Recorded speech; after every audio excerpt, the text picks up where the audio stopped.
Hello, today I'm going to talk about these spalted maple clocks that I make. They are all from logs. They are book matched and I think they're quite beautiful. They all have a nice finish on them and they hang simply on the wall. Using a bandsaw, I make several passes with the bandsaw and make these veneers, and they vary in width depending on their stability from an inch thick to 3/4 of an inch to half an inch. Depends on what I'm going to use them for. Obviously the thicker the mini slab, I call them mini slabs, the more stable it will be in the end. So here's an example of a log and you'll see how I book match these. Once I have all of these mini slabs cut, I take them over to the chop saw and try to find perfect right angles with them. That takes some work. And the blade I'm using is actually a 40 tooth blade, so I don't have any issues with wobbling. I suppose I could use a 60 tooth, but I had better luck with a 40 tooth, so that's what I'm doing, and I'm making perfect right angles here. So this particular one is going to be a 4-piece book match mini slab, and you'll see how I do that next.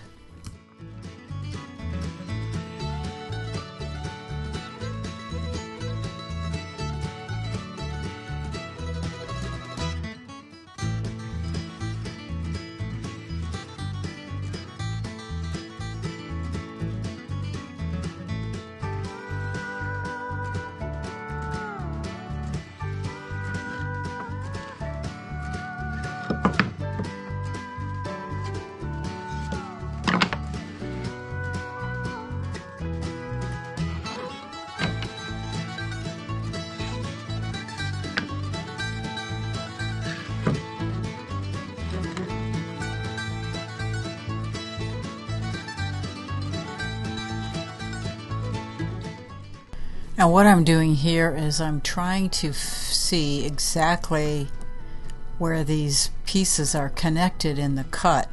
So I'm looking for, you see how that lines up nicely with the outside? That's what I'm looking for right there. And then I'll have a better idea of how to match them up with book matching, because that's really what this is all about, book matching.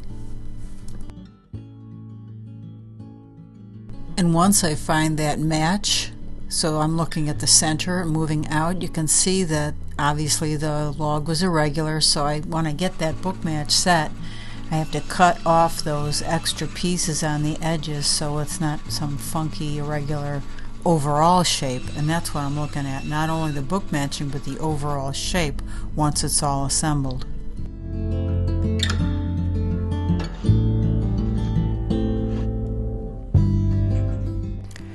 So I assembled one half at a time, and then I assembled the entire thing once the two pieces were secured, glued up and secured. And then I moved on to securing the whole thing so it wouldn't be a big squeeze mess. And I'd probably have issues, so one piece at a time was the best route for me to take.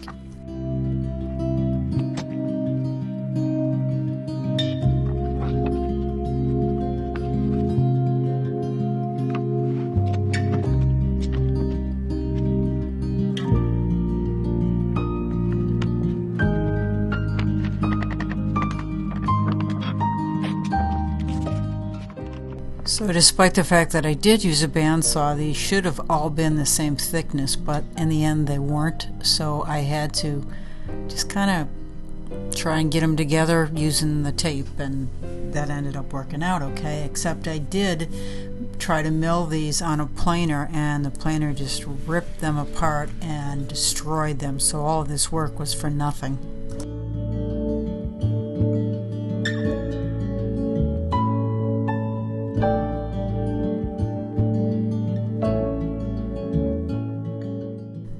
On to the clock faces. Pretty much the same procedure, except instead of using 4 pieces, I use 2 pieces. Now what I'm doing is finding a straight edge, which I will just randomly and freehand cut with the bandsaw. I didn't film that. Then I will put them on the flatbed belt sander and make sure that they are dead flat, and then I will glue them up.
Now I'm on to the sanding stage, and I just used an angle grinder with an 80 grit sandpaper on it.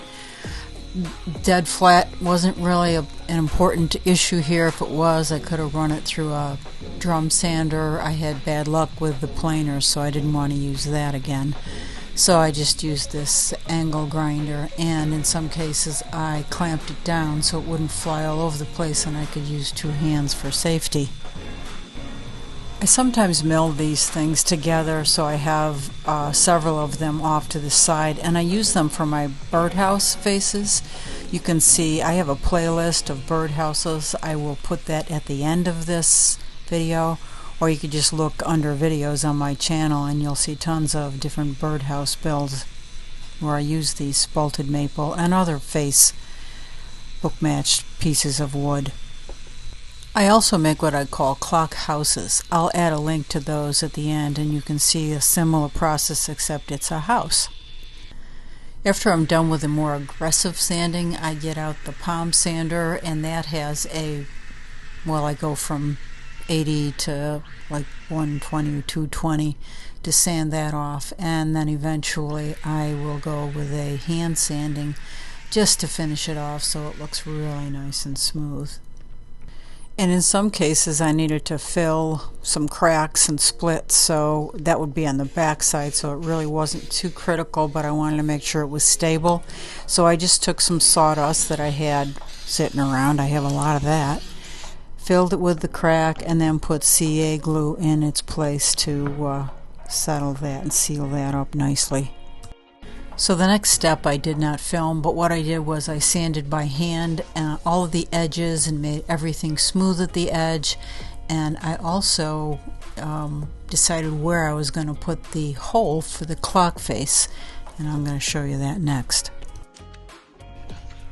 So you can see that little silver piece I'm holding in my left hand. That is what will be used and function as the hanger, and I'm just getting an idea of where I want that clock.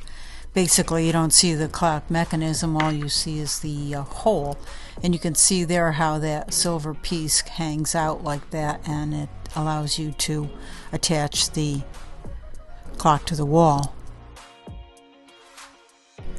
So if you're buying these mechanisms, these clock mechanisms, I'll put a link to where I buy those on Amazon in the description below. But if you do buy them, consider the depth of your material as well as the depth of the post. Those two factors are relevant. In this case, I had to router out a back area for that clock mechanism to sit in order for the post to be long enough to pop out the front. In hindsight, I probably should have gotten an inch long post, and I wouldn't have had to grind out anything or router out, in this case anything in the back. I had to make a couple of passes to make sure it was deep enough, so it was a process I probably should have rethought and avoided. But honestly, I never really think about those things when I'm cutting veneers, and actually the thicker the veneer, the better veneer, it's more stable. Keep that in mind if you're going to make these.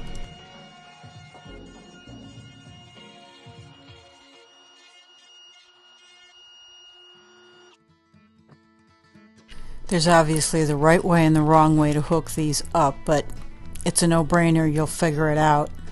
The hardest part of making these things is that routering out issue, but I just discussed how you can avoid that by buying a clock mechanism with a longer post. So I took a look on my YouTube channel. It appears as though I never made any of these clock houses, a video of it anyway, but I will do that in the future. If you're interested, leave it in the comments and I'd be glad to do something like that on one of these clock houses. Anyway, these are fronts and backs. You can see that I have used the book match spalted maple in this case, and I think they turned out pretty cool.